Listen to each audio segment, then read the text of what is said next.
Governor പങ്കെടുക്കുന്ന പരിപാടികളിൽ ദേശീയ ഗീതം പൂർണ്ണമായിട്ട് ആലപിക്കുക എന്നുള്ള നിർദ്ദേശം ഇന്ന് പരിപൂർണമായും ലംഘിക്കപ്പെട്ടു.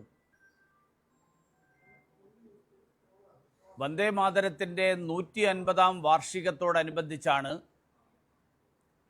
ഈ നിർദ്ദേശം കേന്ദ്ര സർക്കാർ എല്ലാ സംസ്ഥാനങ്ങളിലും രാഷ്ട്രപതി, ഉപരാഷ്ട്രപതി, ഗവർണർ എന്നീ ഭരണഘടനാപരമായിട്ടുള്ള ചുമതലകൾ വഹിക്കുന്നവർ പങ്കെടുക്കുന്ന പരിപാടികളിൽ വന്ദേ മാതരം അതിൻ്റെ പൂർണ്ണ രൂപത്തിൽ ആലപിക്കുക എന്നുള്ള തീരുമാനം പ്രഖ്യാപിക്കപ്പെട്ടത്.